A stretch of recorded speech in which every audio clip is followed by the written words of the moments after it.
नमस्कार दोस्तों। आज की कहानी में आपका बहुत बहुत स्वागत है।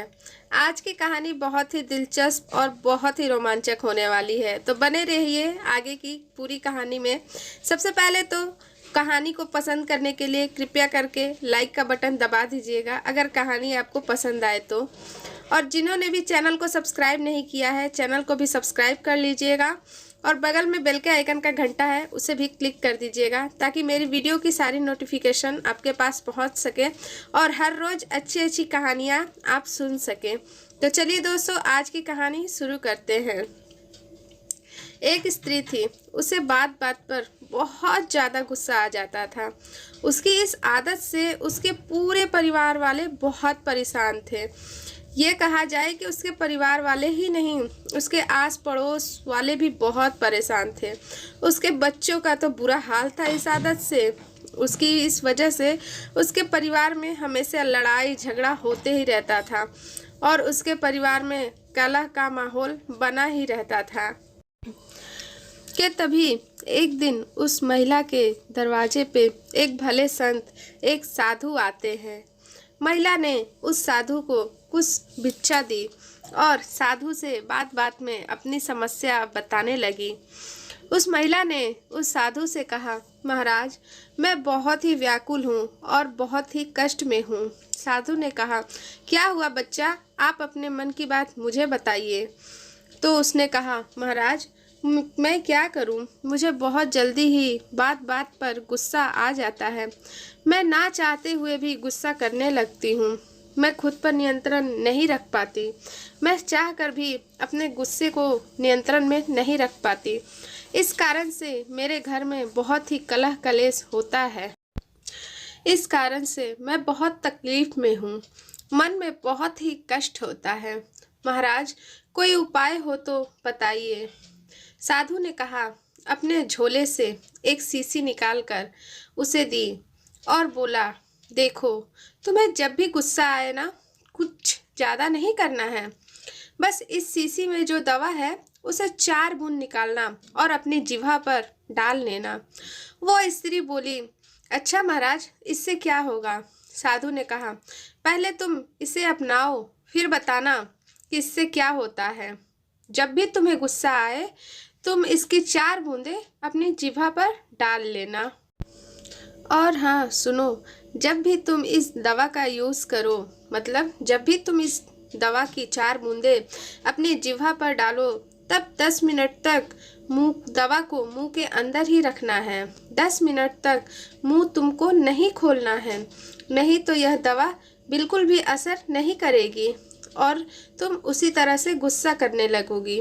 अगर तुम्हें दवा का पूरा असर चाहिए तो जैसा मैंने बताया है तुम्हें वैसा ही करना पड़ेगा। स्त्री ने कहा, ठीक है महाराज, आपने जैसा बताया है मैं ठीक वैसा ही करूँगी। महिला ने साधु के बताए अनुसार दवा का प्रयोग शुरू कर दिया। उस महिला का दवाई का यूज़ करते करते लगभग 7 दिन हो चुके थे। 7 दिनों में ही उस औषधि का ऐसा असर हुआ कि उसका गुस्सा करने की आदत छूट गई।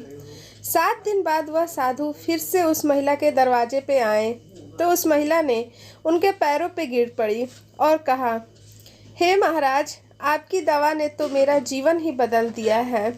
तो वह महाराज पूछे, क्या हुआ पुत्री, तुम ऐसा क्यों बोल रही हो। तो वह औरत बोली, महाराज, आपकी दवा से मेरा सारा क्रोध मानो गायब हो गया है।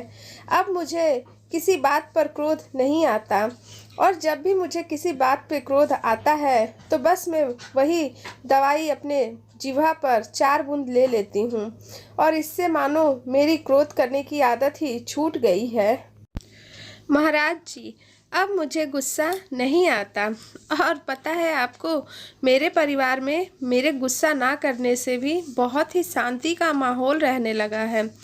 तब साधु महाराज ने मुस्कुराते हुए उस औरत को बताया, हे पुत्री, वह कोई दवा नहीं थी। उस शीशी में तो केवल साधारण सा पानी भरा हुआ था। गुस्से का इलाज केवल चुप रहकर ही किया जा सकता है। आपको कभी भी अगर गुस्सा आए तो आप चुप रहें। उस दवाई के कारण आपको लगा कि अगर मैं बोलूँगी या फिर कुछ कहूँगी तो उस दवाई का असर नहीं होगा। इस कारण से आपने चुप रहीं और धीरे धीरे आपका गुस्सा शांत हो गया उस 10 मिनट के अंदर ही। इसीलिए आपका गुस्सा शांत हो गया और लड़ाई झगड़ा नहीं हुई, जिसके कारण आपके परिवार में शांति का माहौल बनने लगा। क्योंकि गुस्से में व्यक्ति सदैव ही उल्टा सीधा बोलते रहता है, जिससे वाद विवाद बढ़ता ही जाता है। कभी भी वाद विवाद गुस्से में कम नहीं होता, बल्कि बढ़ता ही जाता है। इसलिए क्रोध का इलाज केवल मौन रहकर ही किया जा सकता है।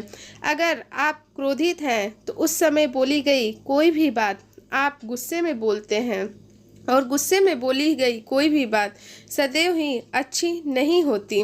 इसीलिए जब आप गुस्सा करते हो तो कृपया करके सदैव मन को शांत रखें। गुस्सा जब भी आए तब मन में ऐसा रखें कि हमें कुछ नहीं बोलना है। ठीक है, थोड़ी देर बाद मन को शांत करें, फिर उस प्रश्न का उत्तर दें। फिर देखिए वाद विवाद ऐसे ही टल जाएगा। तो दोस्तों, आज की कहानी आपको कैसी लगी ज़रूर बताइएगा। कहानी अच्छी लगी हो तो वीडियो को लाइक और चैनल को सब्सक्राइब कर लीजिएगा। कहानी थोड़ी और अच्छी लग गई हो तो अपने फैमिली मेम्बर्स में भी शेयर करिएगा। तो चलिए दोस्तों, मिलते हैं नई कहानी में। तब तक के लिए बहुत बहुत धन्यवाद।